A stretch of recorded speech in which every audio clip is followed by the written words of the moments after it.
Bab 746. Apa, pacarmu bahkan tidak bisa memegang tanganmu? Yi Feng mengerutkan kening dan membalas. Hal itu membuat si Qingwu terdiam, dan dia tak dapat menahan diri untuk mengangkat kepalanya menatapnya. Untuk sesaat, dia kehilangan kata-kata. Niat membunuh yang baru saja dilepaskannya terhenti tiba-tiba, dan dia membiarkan Yi Feng memegang tangannya seperti ini. Pemandangan ini langsung diperhatikan oleh banyak orang. Ya dewa, lihat, siapa orang itu? Ya, dia berani memegang tangan Master Sekte. Kuncinya adalah bahwa Master Sekte bahkan tidak mengatakan apapun. Apakah saya salah melihatnya? Dalam sekejap, berbagai bisikan dan gosip tersebar di antara orang banyak. Tampaknya menyadari reaksi para murid ini, Yi Feng menjadi lebih berani. Dia tidak hanya memegang tangannya, tetapi dia juga menariknya ke dalam pelukannya. Ekspresi si Qingwu berubah dingin. Jangan pergi terlalu jauh, katanya dengan dingin. Jika aku tidak melakukan ini, siapa yang akan percaya padamu? Yi Feng membalas. Tidakkah kau ingin semua orang tahu kau punya pacar? Lihatlah reaksi murid-murid kecilmu. Bukankah ini yang kau butuhkan? Mendengar ini, si Qingwu mengerutkan bibirnya dan tidak membantah. Wajahnya yang halus menunjukkan ekspresi yang tak terlukiskan. Sejak kecil, selain keluarga terdekatnya, tak ada seorang pun yang pernah sedekat ini dengannya. Tidak lama kemudian, mereka bertiga kembali ke 100 Refinements Hall. Begitu mereka tiba, lebih dari selusin tetua segera mendekat. Jelas, mereka semua telah mendengar berita itu, si Qingwu telah membawa seorang pria kembali. Dengan ekspresi muram, mereka memasuki aula. Sebelum mereka sempat berbicara, si Qingwu terlebih dahulu. Saya tidak menyangka kalian semua akan tiba secepat ini. Karena semua orang sudah ada di sini, saya ingin mengumumkan sesuatu. Ini, dia mengalihkan pandangannya ke Yi Feng, berhenti sejenak, lalu melanjutkan, ini adalah kekasih masa kecilku dan pria yang kupilih sebagai suamiku, Yi Feng. Salam, semuanya. Saya Yi Feng. Yi Feng berdiri dan membungkuk hormat, tidak merendahkan diri ataupun sombong. Meskipun para tetua sudah mendengar berita itu sebelum tiba, ekspresi mereka semakin gelap setelah mendengar pengumuman ini. Mereka sama sekali mengabaikan sapaan Yi Feng. Master Sekte, dari mana datangnya kekasih masa kecil ini? Aku belum pernah mendengar tentangnya sebelumnya. Tetua Sun Zimei adalah orang pertama yang menantang, mengarahkan pertanyaannya pada si Qingwu. Apakah aku perlu melaporkan kekasih masa kecilku kepadamu, Tetua Sun? Ekspresi si Qingwu berubah dingin saat dia berbicara. Itu tidak perlu, Sun Zimei menyipit saat menjawab. Kami hanya khawatir padamu, Ketua Sekte. Bagaimanapun, kau adalah pemimpin sekte kami, dan setiap gerakanmu memengaruhi seluruh sekte. Kami hanya khawatir kau mungkin ditipu oleh seseorang dengan niat jahat. Jadi, kau tidak percaya padaku. Si Qingwu mencibir. Bukannya kami tidak percaya padamu, tapi kami tidak percaya padanya, Sun Zimei berkata terus terang, tanpa menahan diri. Mendengar ini, ekspresi si Qingwu berubah dingin. Tidak mempercayai Yi Feng sama saja dengan tidak mempercayainya. Namun, dia sudah menduga bahwa orang-orang ini akan menimbulkan masalah. Jauh di lubuk hatinya, dia tahu bahwa mereka tidak akan pernah percaya bahwa Yi Feng dan dia memiliki hubungan seperti itu. Menggunakan Yi Feng sebagai tameng hanyalah sebuah langkah yang sudah diperhitungkan. Selama dia bersikeras, bahkan jika mereka tahu Yi Feng palsu, tidak banyak yang bisa mereka lakukan. Master Sekte, bolehkah aku mengajukan beberapa pertanyaan kepada Tuan Muda Yi? Sun Zimei berkata dengan santai. Mata tajam si Qingwu berkedip. Apa yang paling ditakutkannya adalah Yi Feng mungkin akan goyah pada saat kritis ini. Tetapi dia juga mengerti bahwa jika dia tidak membiarkan Sun Zimei dan yang lain melakukan apa yang mereka inginkan, mereka tidak akan membiarkan masalah ini begitu saja. Setelah merenung sejenak, dia mengangguk. Sun Zimei menatap tajam ke arah Yi Feng, mengamatinya secara terbuka selama beberapa saat sebelum berbicara. Tuan Muda Yi, bagaimana Anda bisa membuktikan bahwa Anda adalah kekasih masa kecil ketua sekte? Dia tidak bertanya tentang latar belakang atau asal-usul Yi Feng, dia tahu betul bahwa jika si Qingwu telah membawanya kembali, rincian seperti itu pasti sudah dipersiapkan. Jadi, dia mengabaikan pertanyaan-pertanyaan itu dan langsung ke pokok permasalahan. Sebelum Yi Feng sempat menjawab, Sun Zimei menambahkan, Tuan Muda Yi, tak usah repot-repot menggunakan hal-hal yang sudah diketahui semua orang sebagai bukti. Setelah mengatakan ini, dia menyeringai. Penambahan ini secara efektif menghalangi rute pelarian Yi Feng. Kecuali Yi Feng dapat memberikan alasan yang meyakinkan, keraguan atau ketidakmampuan untuk menjawab akan menyebabkan tantangan lebih lanjut. Jika Yi Feng memang palsu, dia pasti akan mengungkap dirinya. Seperti yang diduga, begitu Sun Zimei selesai berbicara, ekspresi Si Qingwu berubah. Dia tidak siap menghadapi pengawasan tingkat tinggi ini, dia juga tidak memberi penjelasan rinci seperti itu pada Yi Feng. Menyadari perubahan halus pada ekspresi Si Qingwu, Sun Zimei dan 7 atau 8 tetua lainnya tidak dapat menahan senyum tipis. Dalam sekejap, tatapan semua orang di aula terfokus pada Yi Feng. Bab 747. Oh, buktinya, itu mudah. Yi Feng menggaruk hidungnya dan berkata dengan acuh tak acuh, pemimpin sektemu punya tahi lalat di pantatnya. Apakah itu masuk hitungan? Begitu kata-kata itu terucap, seringai di wajah Sun Zimei dan yang lainnya membeku. Mereka saling menatap dengan mata terbelalak. Ekspresi Si Qingwu juga langsung menjadi gelap. Suasana di ruangan menjadi begitu hening hingga Anda bisa mendengar suara jarum jatuh. Terutama Sun Zimei, yang begitu terisak hingga dia tidak bisa mengucapkan sepatah kata pun, meskipun telah menyiapkan segudang argumen dan jawaban. Kamu bicara omong kosong. Setelah jeda yang cukup lama, dia akhirnya berhasil mengucapkan kalimat ini. Bagaimana bisa ini tidak masuk akal? Bukankah ini membuktikan hubungan dekat kita sejak kecil? Yi Feng membalas dengan lugas. Anda, kata-kata Yi Feng membuat Sun Zimei marah, yang mengalihkan pandangannya ke Si Qingwu. Pemimpin sekte, bocah ini menghinamu seperti ini. Apakah kamu tidak akan melakukan apapun? Si Qingwu yang awalnya hendak melampiaskan amarahnya pada Yi Feng, menahan amarahnya saat melihat reaksi Sun Zimei. Sebaliknya, dia berkata dengan wajah tegas, apa yang dikatakannya itu benar. Tapi, wajah Sun Zimei menjadi jelek, dan dia berteriak dengan enggan, apa yang dia katakan sama sekali tidak dapat diverifikasi. Oh, jadi Tetua Agung Sun juga mengira aku berbohong. Si Qingwu bertanya dengan dingin. Apakah kau ingin aku melepas celanaku untuk membuktikannya padamu? Saya tidak berani. Sun Zimei segera menjawab, tidak ingin Si Qingwu menuduhnya melakukan pembangkangan. Melihat ini, Si Qingwu mencibir dan melirik Yi Feng tanpa sadar. Dia tidak dapat menahan diri untuk tidak melihatnya dalam sudut pandang yang sedikit lebih baik. Walaupun kata-kata Yi Feng menyinggung perasaannya, dia harus mengakui bahwa kata-kata itu merupakan pukulan berat bagi Sun Zimei. Seperti yang dikatakan Sun Zimei sendiri, ini adalah sesuatu yang tidak dapat dibuktikan.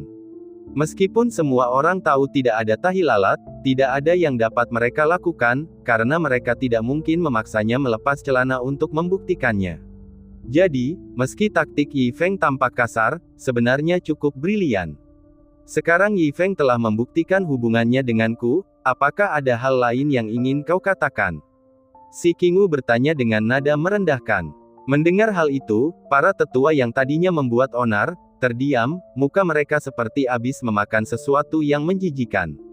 Mereka telah menyiapkan segala macam tindakan balasan, yakin mereka dapat mengungkap Yi Feng, tetapi mereka tidak menyangka dia akan menghentikan mereka semua dengan satu gerakan. Kalau begitu, kamu boleh pergi. Aku akan memilih tanggal untuk menikahinya. Dia tidak berafiliasi dengan sekte manapun, yang sejalan dengan aturan yang diwariskan oleh nenek moyang kita. Setelah pernikahan kita, saya harap kalian para tetua tidak akan lagi menggunakan aturan ini untuk menantang saya. Si Qingwu berbicara tanpa ragu-ragu, menyampaikan maksudnya dengan sangat jelas. Ya, Sun Zimei dan yang lainnya mundur dengan ekspresi dingin. Setelah semua orang pergi, Yi Feng menghela napas lega dan duduk di bangku terdekat, sambil mengupas pisang dengan santai. Si Qingwu menatapnya dengan dingin. Apakah kamu tidak takut aku akan membunuhmu saat itu juga karena menghinaku seperti itu?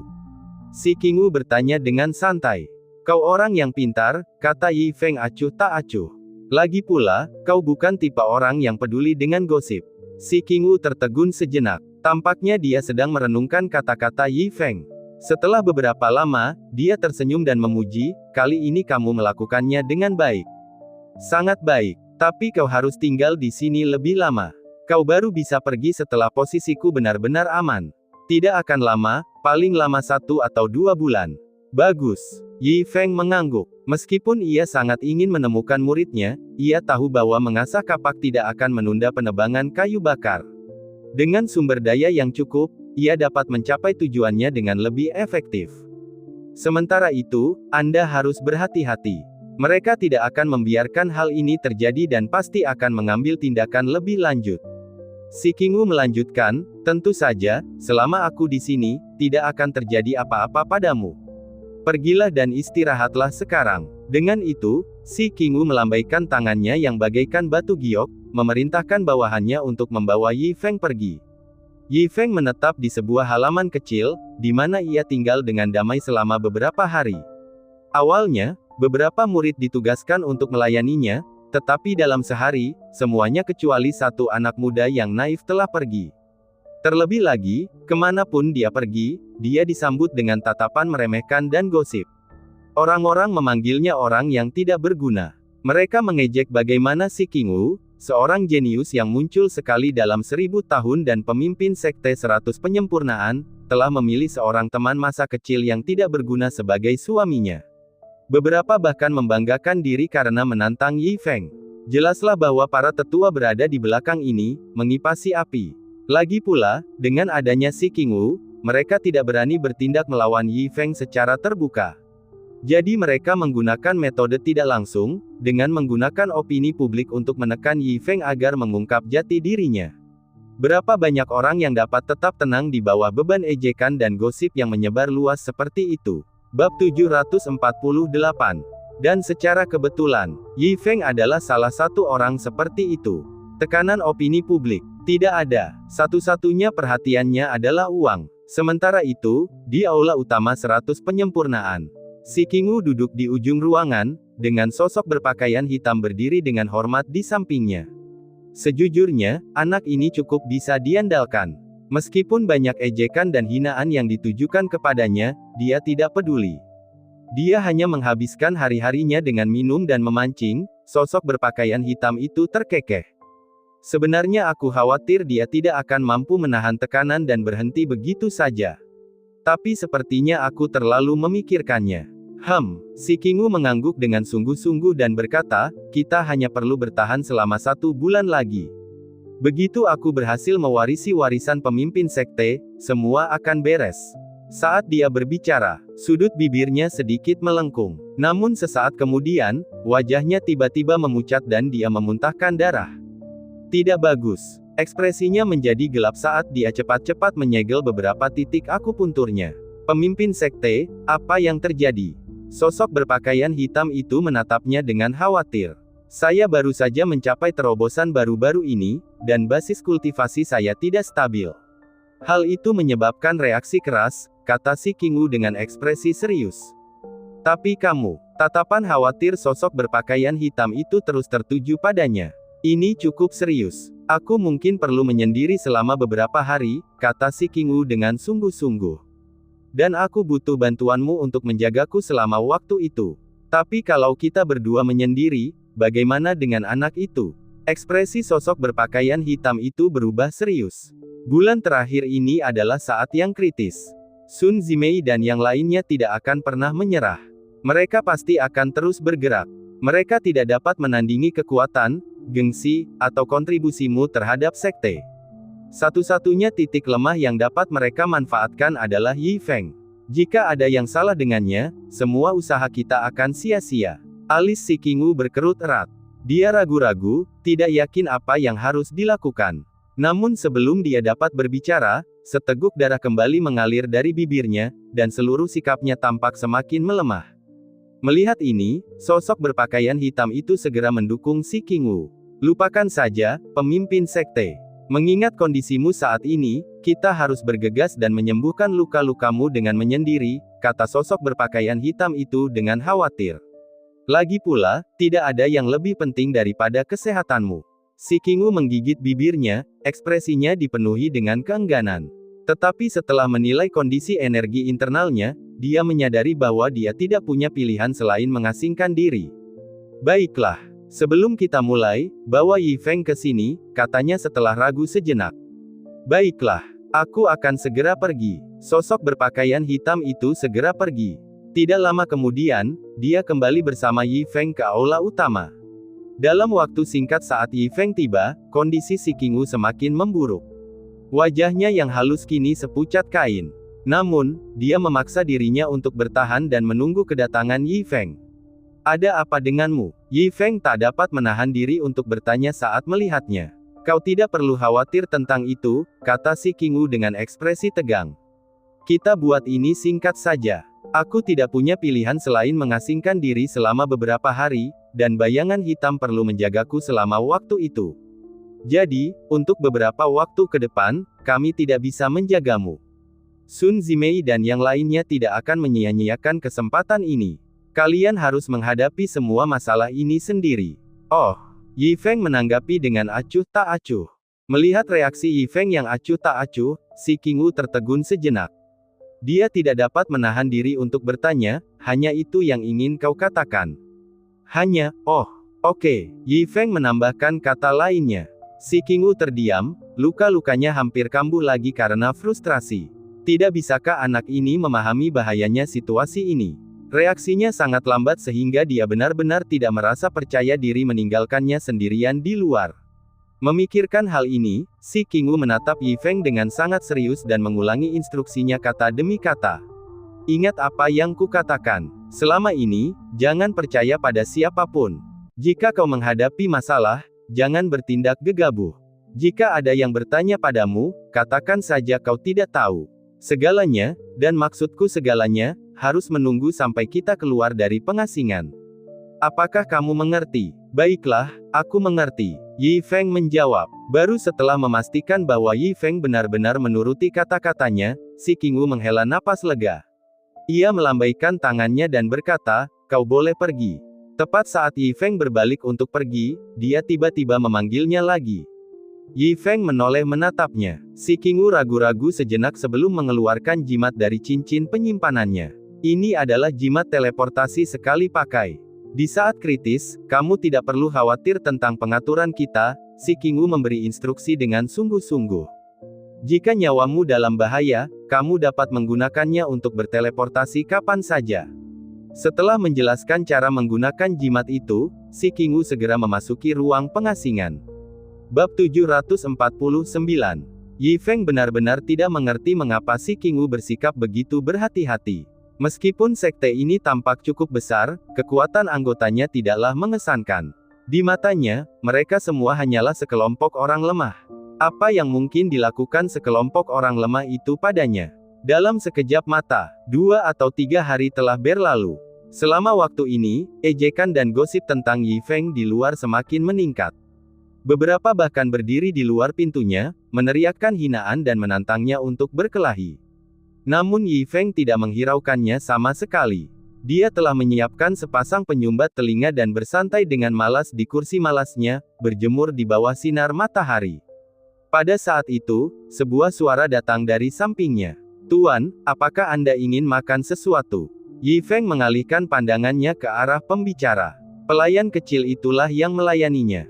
Tidak ada orang lain yang bersedia melayani orang tidak berguna, seperti dia, tetapi pemuda ini memiliki niat yang murni dan dengan tulus memperlakukan Yi Feng sebagai tuannya, dengan tekun memenuhi kebutuhannya. Nama petugas itu adalah Subai. Dia memiliki penampilan yang adil dan bersih. Tetapi tubuhnya tampak sangat lemah, seolah-olah embusan angin dapat menjatuhkannya. Dan itu masuk akal. Siapapun yang memiliki sedikit bakat bisa bekerja keras dan akhirnya menjadi pengikut sekte luar. Hanya orang seperti Subai, dengan bakat pas-pasan, yang akan diturunkan jabatannya menjadi pelayan. Mendengar pertanyaan Subai, Yi Feng mendecakkan bibirnya dan bergumam berulang kali, apa yang harus dimakan, apa yang harus dimakan. Sejujurnya, sejak si Qingwu mengasingkan diri, dia belum makan sesuatu yang layak di sekte 100 penyempurnaan. Jadi, setiap waktu makan menjadi momen dilema besar bagi Yi Feng. Jika dia makan, tidak ada yang enak. Setiap hidangannya hambar dan berair. Jika dia tidak makan, dia merasa kehilangan sesuatu. Sebagai seorang pecinta makanan sejati, bagaimana mungkin dia melewatkan waktu makan? Namun Yi Feng benar-benar tidak ingin merugikan dirinya sendiri. Dia menginginkan sesuatu yang berdaging. Di mana dia bisa menemukan daging? Dia berguling-guling di kursi malasnya, sambil memeras otaknya. Kursi malasnya hampir usang karena kegelisahannya, tetapi dia masih belum bisa memutuskan apa yang harus dimakan. Tepat saat itu, suara burung yang keras bergema di angkasa. Kaok, kaok. Mendengar suara itu, Yi Feng mengangkat kelopak matanya dan melihat ke atas. Seekor burung hitam besar terbang melewati atap rumahnya. Meskipun suara burung itu tidak sedap didengar, penampilannya luar biasa agung. Bulunya yang hitam pekat berkilau terang di bawah sinar matahari, berkilauan dengan cahaya keemasan. Jelas itu bukan makhluk biasa. Faktanya, Yi Feng telah melihat burung hitam besar ini berkali-kali selama beberapa hari terakhir. Ia selalu terbang dengan arogan di atas sekte tersebut. Akan tetapi, tidak ada satupun tetua atau dekan di sekte itu yang pernah keluar untuk mengatasinya. Sekarang, saat waktu makan, mata Yi Feng berbinar saat ia melihat burung hitam itu lagi. Dia bertepuk tangan, ekspresi kegembiraan terpancar di wajahnya. Dia akhirnya memutuskan apa yang akan dimakan. Subai, si pelayan kecil, belum pernah melihat Yi Feng begitu bersemangat sebelumnya. Matanya berbinar dan ekspresinya penuh energi. Tuanku, apa yang membuatmu begitu bahagia? Subai bertanya dengan hati-hati. Akhirnya aku tahu apa yang harus kumakan. Yi Feng menepuk bahu Subai, lalu menunjuk burung hitam di langit dengan penuh semangat. Aku ingin memakannya. Mendengar ini, Subai tersandung dan hampir jatuh ke tanah. Subai, ada apa? Yi Feng terkejut dan segera membantu Subai berdiri. Tetapi bahkan setelah berdiri, kaki Subai masih gemetar. Dia memegang dadanya, wajahnya penuh ketidakpercayaan, dan berkata tergagap, Tuanku, apakah Anda baru saja mengatakan, Anda ingin memakan itu? Ya, burung hitam besar di langit itu, jawab Yi Feng sambil berkedip bingung. Kenapa kamu begitu takut hanya karena aku ingin memakan seekor burung? Subai memegang dahinya, bibirnya pucat, dan berkata, Tuanku, Anda tidak boleh memiliki pikiran seperti itu. Mengapa tidak? Yi Feng bingung. Itu hanya burung gagak besar. Dia berkokok di atap sepanjang hari, dan aku sudah muak. Subai mendongak dengan putus asa. Tuanku, apakah Anda tahu apa yang Anda bicarakan? Itu adalah binatang pelindung suci sekte kami. Gagak hitam 7 warna. Sejak dia bergabung dengan sekte tersebut pada usia 7 tahun, pelajaran pertama yang dia pelajari adalah tentang legenda seputar gagak hitam 7 warna dan sekte tersebut. Menurut catatan, gagak hitam 7 warna telah berjuang bersama sang pendiri untuk membangun warisan besar sekte tersebut.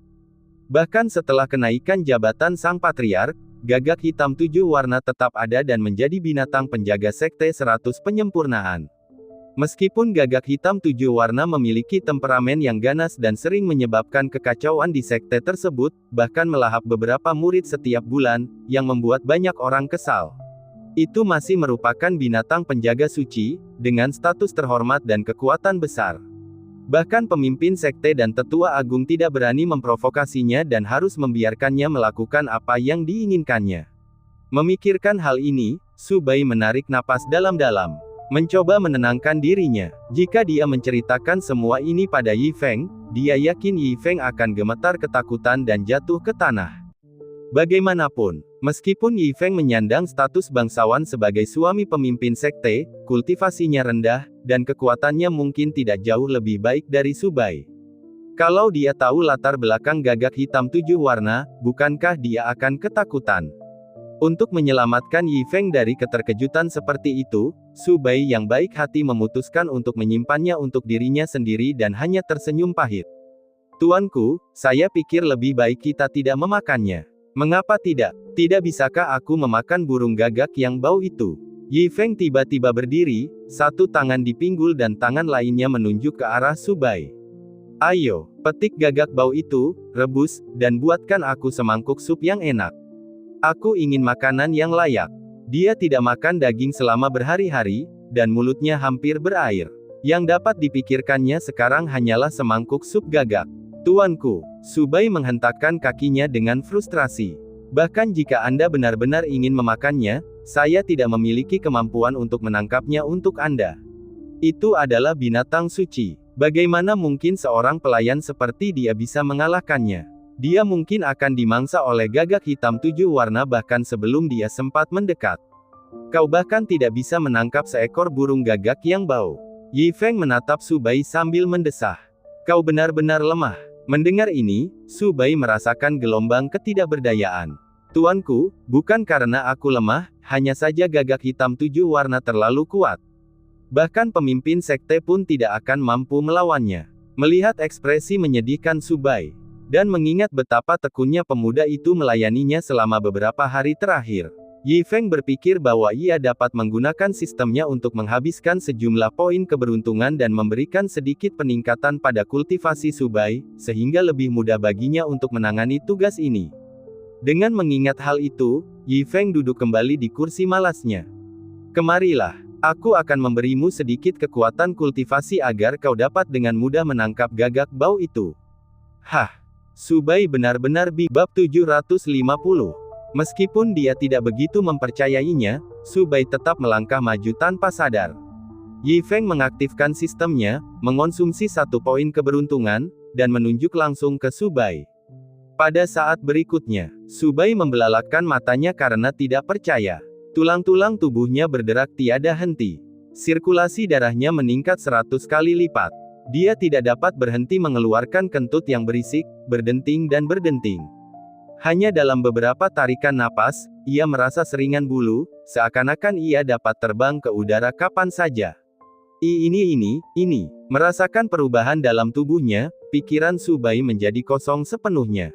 Namun, Yi Feng merasa ia belum memberi cukup apapun pada Su Bai. Lagi pula, dia hanya menghabiskan 1 poin keberuntungan, yang memberikan sedikit sekali kultivasi. Kalau begitu, mari kita berikan beberapa bagian kecil lagi. Itu hanya beberapa poin keberuntungan. Memikirkan hal ini, Yi Feng menghabiskan 3 poin keberuntungan lagi. Dia mengirimkannya kembali ke Su Bai. Ledakan, ledakan, ledakan. Dalam sekejap, rambut Su Bai berkibar liar, kulitnya bersinar dengan cahaya keemasan, dan dia merasakan seluruh aliran darahnya melonjak. Dia bergumam tidak percaya, apakah aku benar-benar abadi sekarang? Merasakan perubahan dalam dirinya, Su Bai diliputi kegembiraan, tidak dapat menemukan kata-kata untuk mengungkapkannya. Apa yang benar-benar abadi? Yi Feng terkekeh geli, itu hanya beberapa bagian kecil dari kultivasi. Mendengar ini, Su Bai akhirnya sadar. Dia segera berlutut dan berulang kali bersujud kepada Yi Feng, terima kasih, guru besar. Terima kasih atas kelahiran kembalimu. Baru saat itulah dia menyadarinya. Guru yang terhormat ini adalah seorang ahli yang sangat kuat, menyembunyikan kekuatan aslinya. Su Bai, apa yang sedang kamu lakukan? Yi Feng buru-buru membantu Su Bai berdiri, hanya sedikit kultivasi, tidak perlu gerakan besar seperti itu. Sedikit saja, saya merasa seperti menjadi abadi. Pikiran Su Bai kacau balau. Melihat ekspresi tenang Yi Feng, sama sekali tidak berperasaan. Mungkinkah di mata guru, kultivasi luas yang baru saja diberikan kepadaku hanyalah sedikit? Su Bai bergumam pada dirinya sendiri, emosinya masih sulit ditenangkan. Dia menatap Yi Feng dengan pandangan mata yang sepenuhnya berubah. Kekaguman yang mendalam. Inilah yang dimaksud dengan menyembunyikan kekuatanmu, memiliki sikap seorang ahli yang hebat, kembali ke kesederhanaan. Tidak heran Tuan Yi tidak peduli dengan ejekan dan rumor di luar, lagi pula, seekor harimau tidak akan peduli menanggapi gonggongan semut. Tidak heran juga kalau ketua sekte kita jatuh cinta pada Master Yi, seseorang yang dingin dan acuh tak acuh seperti dia berani terang-terangan memeluk Master Yi di depan umum. Dia pasti sudah mengetahui kekuatan sejati Guru Yi sejak lama, dan sudah mempercayakan hati dan tubuhnya kepadanya. Hari ini, aku, Su Bai, akhirnya mengerti. Namun Yi Feng merasa sangat bingung. Mengapa petugas junior ini begitu sentimental? Itu hanya sedikit pengembangan, apakah itu benar-benar diperlukan? Dia tidak punya waktu untuk mendengarkan rasa terima kasih Su Bai yang tak berujung, jadi dia melambaikan tangannya dengan tidak sabar. Su Bai, bisakah kau ambilkan gagak tua itu untukku? Aku sangat menginginkan dagingnya sekarang. Sangat. Su Bai segera berdiri. Sambil menepuk dadanya, dia berkata, jangan khawatir, bahkan jika kamu menginginkan hati naga atau sumsum burung phoenix, aku akan naik ke 9 surga atau turun ke dunia bawah untuk membawanya kepadamu. Yi Feng tertawa. Mengapa petugas junior ini tiba-tiba menjadi begitu fasih berbicara? Dia tidak terlalu memikirkannya dan segera mendesak, ayo, ayo, ayo. Aku tidak menginginkan hati naga atau sumsum burung phoenix, aku hanya menginginkan burung gagak tua itu. Dipahami. Subai membungkuk, lalu keluar dari ruangan. Begitu berada di luar, dia melepaskan auranya, tatapan tajamnya tertuju ke arah sarang burung gagak 7 warna. Gagak 7 warna, meskipun kau adalah burung roh pelindung sekte kami, tuanku ingin memakanmu, aku, sebagai junior, harus menyinggungmu. Begitu kata-kata itu keluar dari mulutnya, Subai menerobos angkasa dan menghilang. Tidak lama setelah itu, dari dalam sarang gagak 7 warna, ledakan energi dahsyat meletus. Setelah itu, cahaya keemasan terpancar ke segala arah. Teriakan melengking burung gagak 7 warna, ditambah dengan tanah yang bergetar, mencapai hampir setiap pengikut sekte tersebut. Bahkan beberapa tetua terbang keluar dari sarang mereka untuk menyelidiki apa yang terjadi. Tetapi, saat mereka melihat gangguan itu ada di sarang burung gagak 7 warna, tidak ada seorang pun yang berani mendekat. Karena gagak 7 warna sangat mendominasi. Selain dari ketua sekte dan tetua agung, tidak ada seorang pun yang dibolehkan mendekat. Beberapa waktu yang lalu, 2 pengikut sekte luar secara tidak sengaja menyusup ke wilayah gagak 7 warna dan langsung dimakan. Jadi, pada saat ini, tentu saja, tidak ada seorang pun yang berani melangkah maju, takut terjebak dalam baku tembak. Untungnya, getaran hebat ini tidak berlangsung lama. Tak lama kemudian, keadaan menjadi tenang. Bahkan teriakan burung gagak 7 warna pun tiba-tiba berhenti. Melihat ini, semua orang menghela napas lega. Beberapa orang berspekulasi, seorang ahli super mungkin mencoba menyergap sekte kita, tetapi gagak 7 warna menemukannya dan mengusir musuh tepat waktu. Yang lain mengatakan, burung gagak 7 warna pasti baru saja berburu di pegunungan belakang. Kali ini, ia menangkap mangsa yang sangat ganas, itulah sebabnya keributan besar terjadi. Lagi pula, Sekte 100 Penyempurnaan didukung oleh Pegunungan Naga Bumi, tempat para binatang buas yang tak terhitung jumlahnya berkeliaran. Bahkan beberapa binatang buas yang telah berkultivasi hingga tingkat makhluk abadi pun tinggal di sana. Sebagai binatang suci yang berada di puncak rantai makanan, gagak 7 warna sering memburu binatang mengerikan ini untuk mengubah rasanya. Mungkin hari ini, burung gagak 7 warna sedang memanjakan diri dengan pesta. Ketika berbagai spekulasi beredar, pada saat ini, Yi Feng sedang berada di dapurnya, mengumpulkan kayu bakar dan membuat api. Dia telah menyiapkan panci besar, berisi semua bahan yang diperlukan seperti daun bawang, jahe, dan bawang putih. Dia jelas-jelas sedang menyiapkan dasar sup, tinggal menunggu Subai menangkap gagak tua itu dan melemparkannya ke dalam panci untuk dimasak. Yi Feng tidak perlu menunggu lama. Hampir saat air mulai mendidih, Subai masuk. Dia bersih dan rapi, ekspresinya tenang. Tidak menunjukkan sedikit pun jejak debu. Namun tangannya mencengkeram leher seekor gagak hitam. Mulut burung gagak itu terbuka lebar, lidahnya terjulur keluar, dan bulu-bulunya yang hitam tercabut di beberapa tempat, jelas-jelas mati, tak diragukan lagi. Kalau bukan karena cahaya keemasan yang berkilauan di sekitarnya, orang tidak akan mengenalinya sebagai gagak 7 warna yang perkasa yang baru saja berkuasa. Melihat Yi Feng duduk di bangku kecil di depan kompor, terus-menerus menambahkan kayu bakar ke api. Subai segera menghilangkan aura keharmonisan daunnya dan dengan hormat menyapa Yi Feng. "Tuan, aku membawakanmu burung gagak suci ini." Ia hampir mengatakan, burung surgawi, namun segera mengoreksi ucapannya. Di hadapan seorang guru yang kekuatannya tak terduga, bagaimana mungkin gagak 7 warna ini berani disebut sebagai burung dewa? Bagus. Mendengar ini, Yi Feng bertepuk tangan dengan gembira, akhirnya, dia bisa makan daging. Namun sesaat kemudian, dia mengerutkan kening, gagak tua ini cukup kecil, ya. Dia mengambilnya dengan sembarangan dan menimbangnya di tangannya.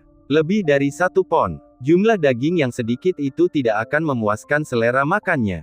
Subai segera menjawab dengan hormat, "Tuan, Anda dapat menggunakannya sebagai makanan pembuka. Besok, saya akan pergi ke pegunungan belakang dan menangkap lebih banyak hewan buruan, memastikan Anda memiliki daging setiap hari. Betapapun kuatnya seekor binatang, setelah mati, ia akan kembali ke bentuk aslinya." Gagak 7 warna, sekuat apapun, pada akhirnya hanyalah seekor gagak. Berapa banyak daging yang bisa dimilikinya?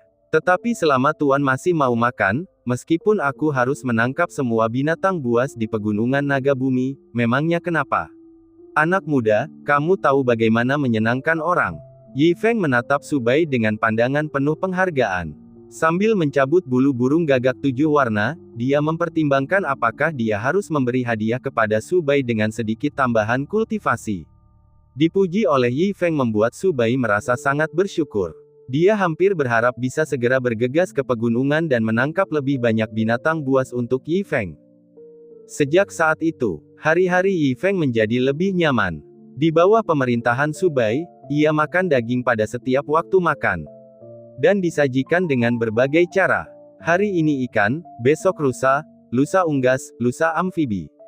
Setiap kali makan, Yi Feng akan memberikan evaluasinya. Hari ini tidak sebaik kemarin. Daging ini agak alot. Hei, tekstur hari ini lumayan enak, tapi rasanya masih belum seenak gagak tua itu. Perlahan-lahan, petugas junior Su Bai menemukan suatu pola. Semakin lama usia kultivasi binatang itu, semakin tinggi evaluasi Yi Feng. Berdasarkan aturan ini, Su Bai melancarkan operasi penangkapan yang tertarget. Kemudian, binatang buas yang mengerikan di pegunungan naga bumi. Kita akan menghadapi masa sulit. Pada awalnya, Su Bai merasa puas dengan binatang buas yang baru saja mencapai tingkat keabadian sejati. Namun perlahan, saat selera Yi Feng meningkat, standar Su Bai telah meningkat ke tingkat keabadian sejati 5. Binatang-binatang tua yang bersembunyi di bagian terdalam pegunungan itu diseret keluar satu persatu oleh Su Bai. Berubah menjadi makanan sehari-hari Yi Feng. Dalam waktu yang singkat, berita bahwa seorang abadi super sejati tengah memasuki pegunungan naga bumi, khususnya untuk memburu binatang buas tua, menyebar bagaikan api di antara binatang buas. Monster-monster tua yang dulunya kuat dan mendominasi, kini dapat membuat seluruh lembah naga bergetar hanya dengan satu hentakan. Satu persatu, mereka sekarang meringkuk di sarang mereka, gemetar. Hidup dalam ketakutan terus-menerus, hari demi hari. Karena mereka tidak pernah tahu, pada hari esok, apakah Sang Dewa Agung akan muncul tepat di depan pintu rumah mereka. Bab 751. Setelah beberapa hari berlalu, pegunungan belakang, di jalan sempit dan berliku menuju pegunungan. Seorang lelaki tua dengan aura abadi perlahan naik. Di sekelilingnya, setan-setan kecil, merasakan aura dominasi yang terpancar darinya, semuanya minggir. Jika Yi Feng ada di sini, dia akan mengenalinya sekilas. Ini adalah Tetua Agung Sun Zimei, satu-satunya orang di bawah pemimpin sekte dan di atas puluhan ribu orang di dalam sekte 100 penyempurnaan. Di samping Sun Zimei, ada pula seorang murid muda yang mengikutinya dengan wajah penuh kekaguman. Guru, Anda sungguh luar biasa. Bahkan binatang buas di pegunungan belakang ini begitu takut dengan kehadiran Anda sehingga mereka lenyap tanpa jejak. Sun Zimei menyeringai sedikit. Dia membelai jenggotnya dengan lembut, dan berkata dengan bangga, apa pentingnya ini? Bahkan para iblis besar yang benar-benar abadi di pegunungan akan mundur saat melihatku. Guru sungguh perkasa. Murid muda di sampingnya mengacungkan ibu jarinya dan terus memberikan pujian. Setelah mendengarkan sanjungan muridnya, Sun Zimei akhirnya merasa puas dan melambaikan tangannya sebagai tanda mengabaikan. Dia kemudian berkata, kau adalah murid dekat baru yang kuterima. Hari ini, aku akan membawamu ke pegunungan untuk menempa temperamenmu. Aku ingin kau merasakan sendiri betapa kuatnya binatang iblis di atas alam abadi matahari dan bulan. Hanya dengan mengalami sendiri kekuatan mereka, kau akan menyadari betapa tidak berartinya dirimu sendiri. Mulai sekarang, kau akan dapat mengasah kultivasimu dengan tekun. Di masa depan, saat kau menapaki dunia persilatan, kau akan mengerti untuk lebih berhati-hati dan waspada. Murid itu membungkuk dengan penuh hormat, saya akan mematuhi ajaran guru. Seketika, dia menambahkan, murid benar-benar beruntung bisa memasuki hadiratmu yang terhormat, Tetua Agung, untuk mendapatkan kesempatan langka untuk berlatih. Pernyataan ini ada benarnya. Sun Zimei menegakkan punggungnya, memancarkan sikap seorang guru besar, di seluruh sekte, selain pemimpin sekte, hanya aku yang berani membawa murid ke kedalaman pegunungan ini. Pada titik ini, dia menjadi serius, ingat ini, kecuali saat aku membawamu masuk, kamu tidak boleh pergi ke sini sendirian. Apakah kamu mengerti? Murid itu mengangguk dengan penuh semangat. Kemudian, dengan penuh rasa ingin tahu, dia bertanya, "Guru, apakah binatang-binatang iblis di pegunungan ini benar-benar menakutkan?" Sun Zimei menjawab, "Di belakang sekte kami terletak pegunungan bawah tanah naga. Jauh di dalam jangkauannya, kau bisa menemukan binatang iblis dari alam abadi matahari dan bulan, atau bahkan iblis abadi sejati, yang tidak terlalu langka. Jangan pernah sebut-sebut kalian para pengikut seperti kalian, bahkan para tetua sekte yang datang ke sini pun sering menemui ajal mereka, menjadi santapan para iblis besar. Setiap tahun, sekte kami memiliki sedikitnya 50 pengikut yang menghilang sepenuhnya di pegunungan ini. Bahkan beberapa penatua yang masuk mencari murid-murid itu tidak pernah kembali." Mendengar ini, murid muda itu tidak dapat menahan diri untuk tidak menggigil, wajahnya penuh ketakutan. "Sangat menakutkan." Sun Zimei mengangguk dengan serius. Tidak hanya itu, untuk lebih menekankan peringatan itu pada muridnya, dia melanjutkan, "Dikatakan bahwa jauh di dalam pegunungan bawah tanah naga, ada iblis kuno yang kultivasinya melampaui alam abadi sejati tahap kelima. Jika kita menghadapi makhluk seperti itu, bahkan aku, tuanmu, mungkin akan kewalahan, dan kau akan sendirian." Muridnya, setelah mendengar ini, menjadi sangat ketakutan hingga dia bahkan tidak dapat berbicara dengan baik. Melihat muridnya berubah pucat, Sun Zimei tersenyum tipis dan menghiburnya, "Kamu juga tidak perlu terlalu khawatir. Selama kita tidak menjelajah jauh ke dalam pegunungan bawah tanah naga, kita tidak akan bertemu dengan iblis kuno abadi yang sebenarnya." Namun, tiba-tiba dia mengubah nada bicaranya, "Namun, burung dewa sekte kita, burung gagak hitam 7 warna, bersarang di dekat sini. Jangan mendekatinya sembarangan, jangan sampai mengganggu meditasinya. Jika kau membuat burung dewa marah, bahkan aku tidak akan bisa menyelamatkanmu." "Kau mengerti?" "Saya mengerti, murid patuh." Murid muda itu mengangguk berulang kali. Mengenai burung gagak hitam 7 warna, dia tentu saja cukup jelas. Itu adalah eksistensi yang bahkan lebih mengerikan daripada para iblis besar abadi yang sejati. Baru-baru ini, tersebar rumor bahwa burung dewa telah memburu setan besar yang abadi jauh di dalam pegunungan dan menjadikannya santapannya. Sun Zimei mengangguk dan sekali lagi memperingatkan, "Pokoknya, ingat ini, nak. Jangan pernah masuk sendirian. Kalau tidak, pasti mati." Murid muda itu mengangguk penuh semangat. Namun, tepat saat sang guru dan murid terus mengobrol dan bergerak semakin jauh ke pegunungan, seorang pemuda berwajah bersih tiba-tiba berjalan turun dari gunung. Pemuda itu mengenakan pakaian lusuh seperti seorang pelayan di sekte 100 penyempurnaan. Meskipun pakaiannya sudah usang, namun tidak ada noda. Langkahnya cepat, dan gerakannya tampak cepat, seolah-olah dia baru saja turun dari gunung. Pemandangan itu membuat sang guru dan murid benar-benar tercengang. "Guru, bukankah Anda mengatakan pegunungan belakang ini sangat berbahaya? Bahkan bagi para tetua yang berani menjelajah sendirian, mereka menghadapi bahaya besar." Murid muda itu tercengang, menunjuk ke arah Subai dengan bingung, "Jadi bagaimana pelayan kecil ini masih hidup dan bisa keluar?" Bab 752. Wajah tua Sun Zimei memerah, dan untuk sesaat, dia tidak tahu bagaimana menjelaskannya. Ini benar-benar tidak masuk akal. Dari mana datangnya bocah pesuruh ini, dan beraninya dia menyelinap ke pegunungan belakang? Jika dia masuk, bagus, tapi bagaimana dia bisa keluar tanpa cedera? Di mana ini akan menempatkan wajah lama Sun Zimei?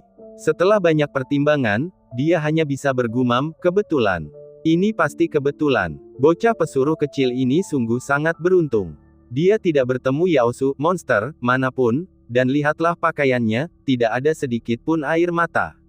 Jelas, dia tidak mengalami bahaya apapun."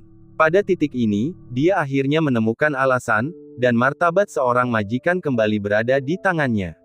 Ia menjadi tegas dan memperingatkan muridnya, tidak setiap perjalanan ke pegunungan akan membawa keberuntungan seperti itu. "Apakah kalian mengerti?" Murid itu mengangguk otomatis, "Saya mengerti, murid." Melihat sang murid tampaknya tidak sepenuhnya yakin dengan penjelasannya, Sun Zimei, tepat ketika si pesuruh muda itu lewat, mengangkat tangannya untuk memanggilnya guna diinterogasi secara terperinci.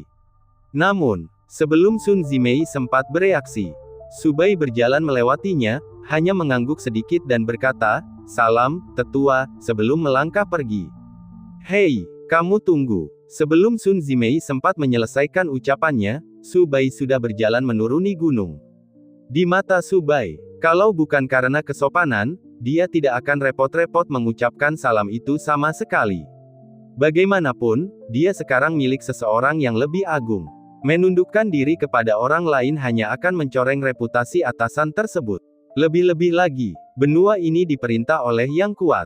Kekuatannya saat ini jauh melampaui tetua Sun. Jika mereka bersaing, kentut Su Bai saja bisa merenggut separuh nyawa tetua Sun. Mengingat masa lalu, perilaku dominan tetua Sun terhadap anak-anak suruhan, tatapan yang memandangnya sebagai tidak lebih dari sekedar rumput liar, dingin dan tanpa emosi.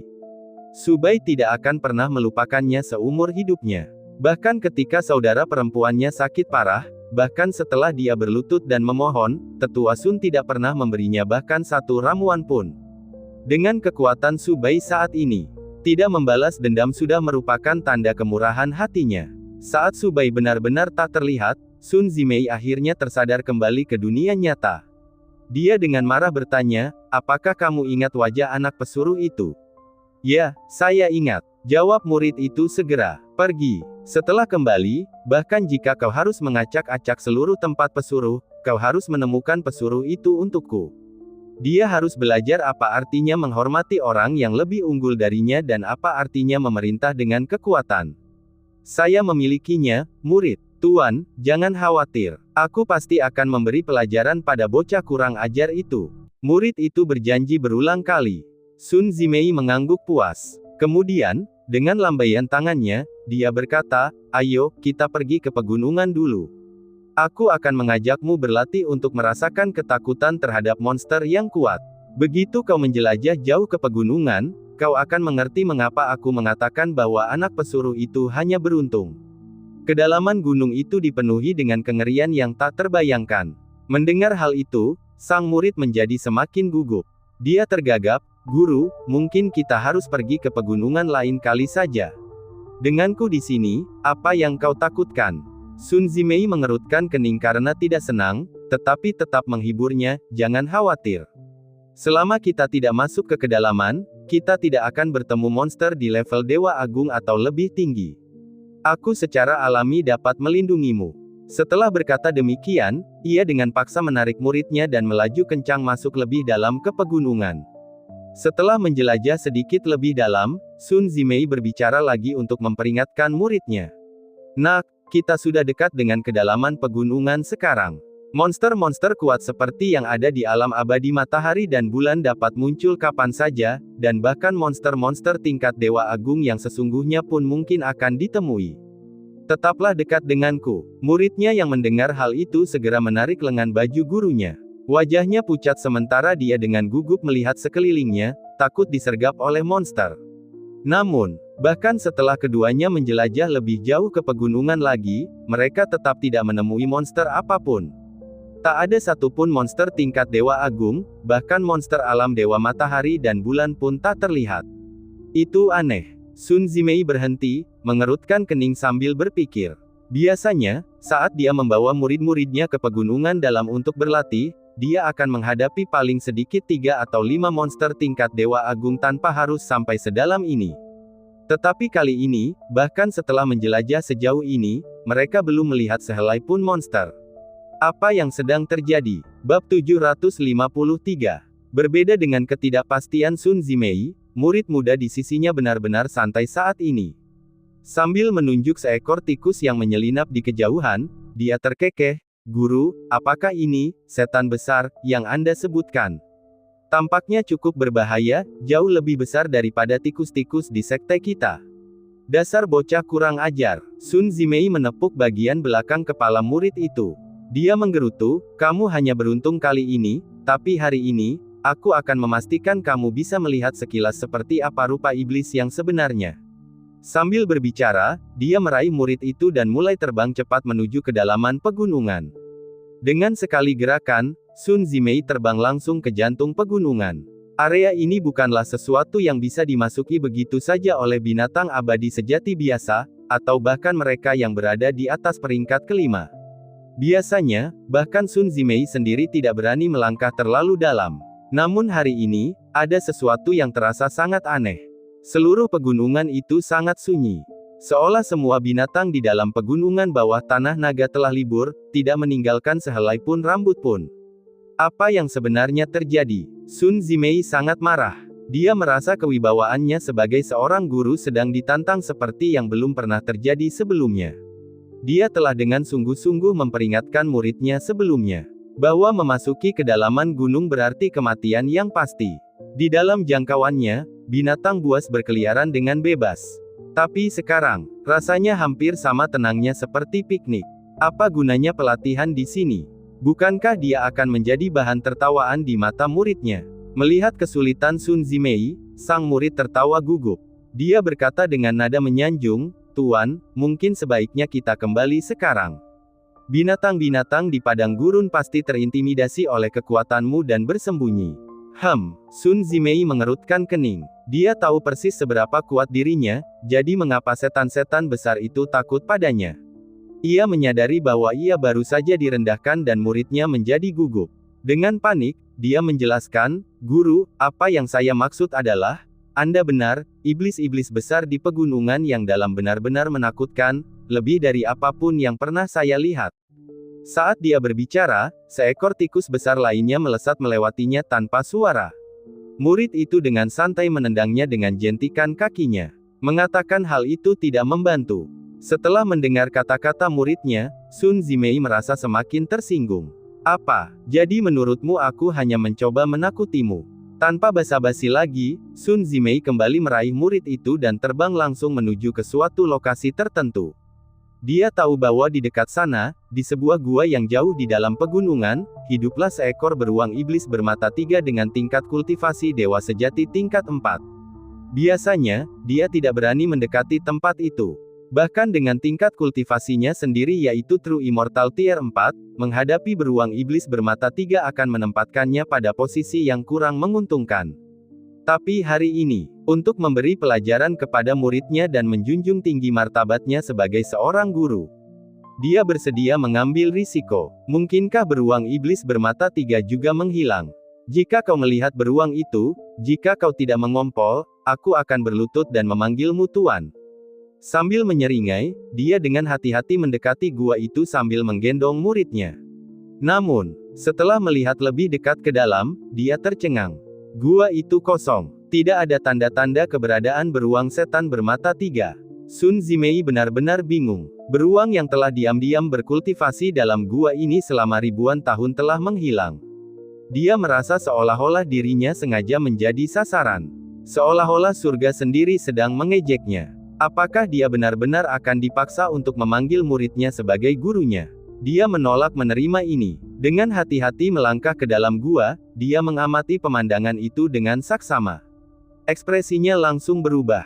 Gua itu dipenuhi bulu beruang setan bermata 3. Sebagai iblis yang sudah ada selama puluhan ribu tahun, bagaimana mungkin ia bisa merontokkan bulu seperti ini? Terutama 2 goresan dalam yang tertinggal di tanah, yang tampaknya disebabkan oleh cakar beruang. Arah goresan itu menunjukkan bahwa beruang itu telah diseret oleh sesuatu yang bahkan lebih dahsyat. Beruang iblis bermata 3 dianggap sebagai salah satu makhluk tingkat atas di pegunungan bawah tanah naga. Siapa yang mungkin bisa menyeretnya pergi? Sementara Sun Zimei masih dalam keadaan terkejut, sang murid menunjuk ke arah gading besar di dalam gua, dengan panik. "Guru, lihat ini, apa ini?" Sun Zimei mengikuti pandangan muridnya dan menyadari itu sebenarnya salah satu gading beruang iblis bermata 3, yang masih berlumuran darah. Beruang iblis bermata 3 benar-benar diseret pergi. Sun Zimei tercengang. Penemuan di depannya memaksanya menerima kebenaran yang mengejutkan ini. Pada saat ini, sang murid akhirnya mengerti, jauh di lubuk hatinya, bahwa gurunya tidak berbohong kepadanya. Setan-setan besar di pedalaman memang mengerikan. Bahkan aura samar yang terpancar dari gadingnya membuatnya menggigil. Kalau saja dia bertemu langsung dengan beruang iblis bermata 3, dia pasti akan benar-benar ketakutan. Namun, yang lebih membuatnya takut adalah keberadaan sosok yang cukup kuat untuk mengalahkan dan menyeret beruang iblis bermata 3 dengan mudah. Di hadapan makhluk seperti itu, dia mungkin sama tidak berartinya dengan seekor semut. Tiba-tiba, Sun Zimei bertepuk tangan dan berseru, "Ah! Sekarang aku mengerti." Bab 754. Di ruang rahasia Sekte 100 Penyempurnaan. Ruangan itu dipenuhi dengan cahaya yang berputar-putar dan energi yang melonjak. Si Qingwu, dengan kulit pucat, duduk di tanah, matanya terpejam, dan tubuhnya memancarkan energi. Meskipun penampilannya tampak sakit-sakitan, fitur-fiturnya yang halus tidak kalah indahnya, menambah pesona unik pada kecantikannya. Di belakangnya, duduk sosok lain berpakaian hitam. Sosok berpakaian hitam itu menempelkan tangannya di punggung si Qingwu, terus-menerus menyalurkan energi ke dalam dirinya. Namun, pada saat ini, sosok berpakaian hitam itu telah melepaskan tudungnya, memperlihatkan rambut panjang nan indah yang terurai di bahunya. Di balik rambut itu terdapat wajah yang sangat cantik, tidak kalah memukau dari si Qingwu. Setelah energi di meridian mereka menyelesaikan siklus ini, keduanya membuka mata secara bersamaan. "Sudah berapa hari berlalu?" si Qingwu bertanya. 7 hari. Sosok berpakaian hitam itu menanggapi. "Ada berita di luar?" si Qingwu bertanya. Sosok berpakaian hitam itu menggelengkan kepala dan berkata, "Aku sudah bersamamu selama 7 hari, dan tidak pernah pergi. Kamu telah melalui banyak hal untukku." Si Qingwu menggerakkan matanya yang indah, dipenuhi dengan kekhawatiran, dan tak dapat menahan diri untuk bergumam, "Aku ingin tahu bagaimana keadaan di luar, dan bagaimana keadaan Yi Feng." Sosok berpakaian hitam itu membuka mulut namun tetap diam. "Saya harap Yi Feng dapat mengurusnya sendiri tanpa kesulitan apapun." Sambil berkata demikian, si Qingwu menghela napas berat. Pemimpin sekte, Yi Feng cukup pintar dan banyak akal. Mungkin dia masih bisa mengatasinya dengan baik. Sosok berpakaian hitam itu menghibur, "Dengan kondisimu saat ini, kamu hanya bisa menahan luka dalammu untuk sementara. Jika kamu bergerak, semua usahamu sebelumnya akan sia-sia. Karena itu, mari kita teruskan penyembuhan. Semakin cepat kita pulih dan meninggalkan pengasingan, semakin siap kita." Dengan begitu, Yi Feng tidak perlu menghadapi dunia sendirian. "Ya," si Qingwu mengangguk dengan tegas. Meskipun dia sangat ingin segera pergi, kenyataan mengatakan itu tidak mungkin. Maka ia hanya bisa mengikuti nasihat sosok berpakaian hitam itu dan segera menyembuhkan diri agar bisa segera meninggalkan pengasingannya. Pada saat yang sama, di jalan kecil di dalam sekte tersebut, Su Bai, penggagas pembantaian di pegunungan perburuan, baru saja meninggalkan tempat tinggal para pelayan ketika ia dihentikan oleh tim patroli.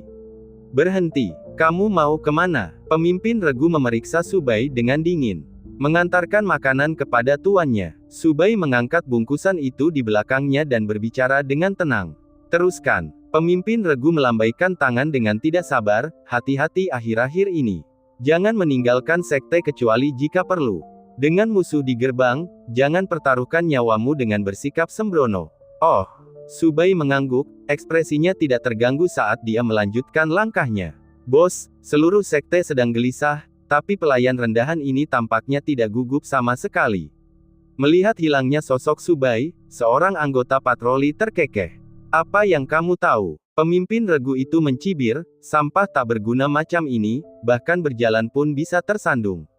Hidup atau mati tidak ada bedanya bagi mereka, jadi wajar saja, mereka tidak takut."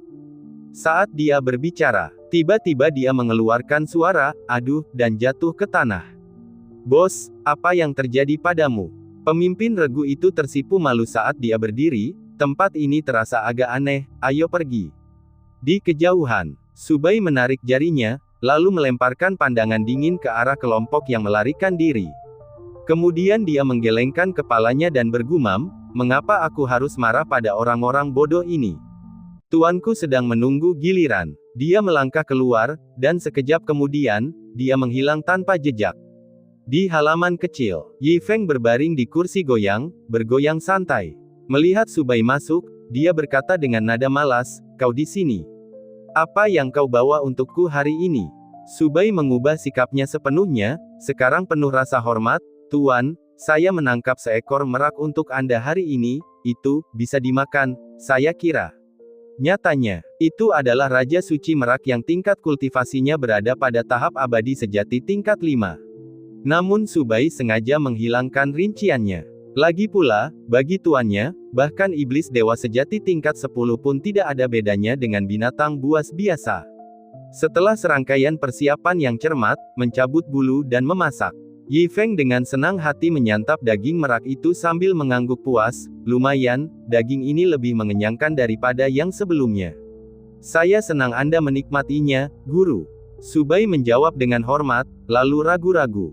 Yi Feng menyadari perubahan pada Subai dan bertanya, Subai, apakah ada yang mengganggu pikiranmu?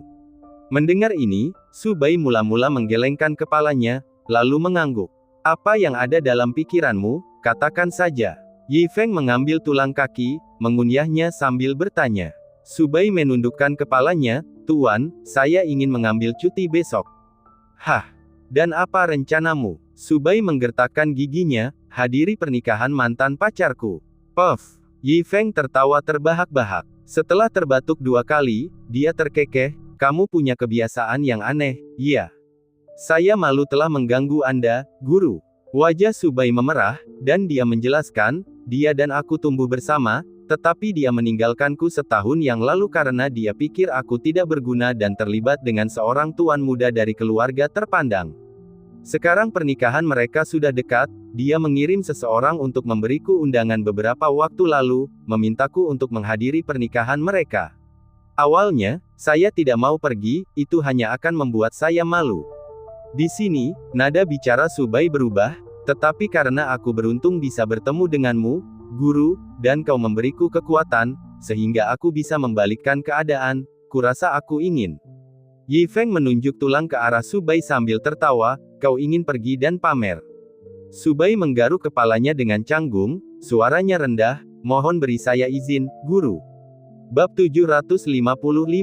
Akhirnya aku mengerti. Pada saat yang sama, Sun Zimei berteriak keras. Teriakan yang tiba-tiba itu mengejutkan murid muda yang ada di dekatnya. Dengan tergesa-gesa dia bertanya, Guru, apa yang Anda pahami? Orang tua, aku mengerti mengapa iblis beruang bermata 3 tiba-tiba menghilang. Sun Zimei tersenyum percaya diri. Guru, tolong cepat beritahu aku, siapa yang membawa pergi setan beruang 3 mata itu? Tanya murid muda itu mendesak. Sun Zimei berdiri dengan kedua tangan di belakang punggungnya, memancarkan rasa percaya diri. Siapa lagi yang bisa melakukannya? Dalam radius puluhan ribu mil, hanya burung dewa sekte kita, Gagak Hitam 7 warna, yang memiliki kekuatan seperti itu. Ah!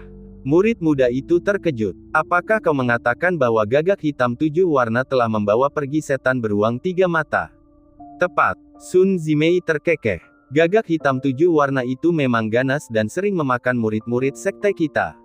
Tidak masalah jika ia mengubah seleranya dengan memburu iblis-iblis besar lainnya sekarang. Dia makin berpikir bahwa itu masuk akal. Sambil terus tersenyum, dia berkata, hanya Gagak Hitam 7 warna yang memiliki kekuatan suci seperti itu untuk memburu setan beruang 3 mata. Pasti seperti ini. Tetapi, murid muda itu berkedip, penasaran. Tapi kemana perginya iblis-iblis besar lainnya di pegunungan ini? Mungkinkah Gagak Hitam 7 warna memiliki makan yang begitu besar untuk benar-benar mengosongkan semua binatang iblis di seluruh pegunungan? Mendengar ini, Sun Zimei tiba-tiba merasa malu. Apa yang dikatakan murid muda itu masuk akal. Hilangnya satu setan beruang 3 mata dapat dimengerti. Namun sekarang semua setan besar di seluruh pegunungan telah menghilang, agak sulit untuk dijelaskan. Tidak peduli seberapa banyak Gagak Hitam 7 warna makan, ia tidak mungkin melahap begitu banyak binatang iblis sekaligus. Jangan pikirkan itu. Orang tua itu akan pergi dan bertanya langsung kepada Gagak Hitam 7 warna. Dengan pikiran itu, ia menggendong kembali murid muda itu dan berjalan kembali menyusuri jalan semula. Murid, hari ini kamu beruntung. Biarkan gurumu membawamu untuk melihat betapa hebatnya burung suci sekte kita. Biasanya, bahkan sebagai tetua agung sekte tersebut, dia tidak akan berani mengganggu Gagak Hitam 7 warna dengan mudahnya. Tetapi hari ini, situasi di pegunungan ini luar biasa aneh. Tanpa mengetahui hal ini, dia tidak bisa tenang. Sekarang, solusi terbaik adalah wajar untuk bertanya langsung kepada Gagak Hitam 7 warna. Ia selalu tinggal di sarang di belakang gunung, dan seharusnya mendapat informasi lengkap tentang alasan hilangnya binatang iblis tersebut. Dengan pertanyaan dalam pikiran, Sang guru dan murid segera tiba di sarang burung gagak hitam 7 warna. Sarangnya sangat besar, terletak di antara dua pohon kuno yang menjulang tinggi. Dari jauh, kelihatannya tidak seperti sarang burung, tetapi lebih seperti istana. Sun Zimei mendekati sarang itu dan memberi isyarat agar murid muda itu menunggu dengan tenang. Dia sendiri melangkah maju perlahan dan membungkuk ke arah pintu masuk sarang. Kemudian, dengan hormat, dia berkata, "Generasi muda, Sun Zimei, tetua agung dari Sekte 100 Penyempurnaan, membawa murid Fan Jian untuk memberi penghormatan kepada burung dewa." Setelah beberapa saat, tidak ada jawaban di dalam.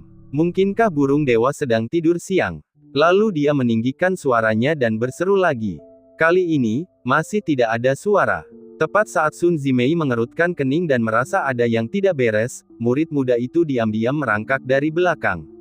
Dia berbisik, "Tuan, mungkin burung dewa itu sudah tua dan pendengarannya agak kurang. Anda harus berbicara lebih keras, dan burung itu pasti akan mendengar Anda." Sun Zimei melotot tajam ke arahnya. Kekuatan macam apa yang dimiliki burung dewa itu, bagaimana mungkin ia bisa tuli? Jika kau berani bicara omong kosong lagi, berhati-hatilah burung dewa itu mendengar dan menelanmu sekaligus. Bahkan tuanmu tidak dapat menyelamatkanmu. Ketakutan, murid muda Fan Jian segera menundukkan kepalanya. Setelah menegur muridnya, Sun Zimei berbicara lagi. Kali ini, dia menaikkan nada suaranya secara signifikan. Namun, tetap tidak ada pergerakan. Aneh. Sun Zimei mengerutkan kening. Sekalipun burung gagak hitam 7 warna sedang tidur lelap, dengan suaranya yang nyaring, seharusnya ia sudah mendengarnya sekarang. Dan tiba-tiba dia teringat sesuatu. Hari-hari ini, sepertinya dia sudah lama tidak mendengar panggilan burung gagak hitam 7 warna. Tidak heran suasana terasa begitu sepi akhir-akhir ini. Itu karena suara burung gagak hitam 7 warna tidak terdengar lagi. Pada pemikiran ini, Sun Zimei segera melangkah cepat ke dalam sarang. Dan segera setelah dia memasuki sarang, dia langsung terkejut oleh pemandangan di hadapannya. Sarang yang luas itu benar-benar kosong, tidak ada tanda-tanda keberadaan burung gagak hitam 7 warna. Namun di mana-mana terdapat bulu-bulu hitam berantakan milik burung gagak hitam 7 warna. Dan di dalam sarang itu, ada bercak-bercak darah yang besar. Pada dinding sarang juga terdapat banyak bekas cakaran. Jelas, pertempuran sengit telah terjadi di sini. Menyadari hal ini, wajah Sun Zimei berubah tiba-tiba. "Guru, apa yang terjadi?" Murid muda Fan Jian masuk pada saat ini, tampak bingung, dan mengajukan pertanyaan. Ekspresi Sun Zimei kaku. "Burung dewa sekte kita, sudah hilang. Segera." Berita tentang hilangnya burung gagak hitam 7 warna menyebar seperti api di seluruh sekte. Dalam waktu yang sangat singkat, berita itu telah beredar di kalangan para tetua dan murid. Sang tetua agung mengumpulkan semua petinggi sekte untuk mengadakan pertemuan darurat. Tentu saja, ini tidak termasuk pemimpin sekte Si Qingwu dan Yi Feng. Yang pertama sedang bermeditasi di tempat tertutup. Sementara yang terakhir diabaikan begitu saja oleh tetua agung dan lainnya. Mereka sama sekali tidak menganggap serius Yi Feng. Setelah seharian berdiskusi, akhirnya, Sun Zimei dan petinggi lainnya sampai pada suatu kesimpulan, ada seorang ahli super yang berkeliaran di dekat sekte tersebut. Dan kultivasi ahli ini sedikitnya telah mencapai lapisan ke-10 keabadian sejati. Dan burung gagak hitam 7 warna dan semua setan besar di gunung belakang mungkin semuanya dibawa pergi oleh ahli super ini.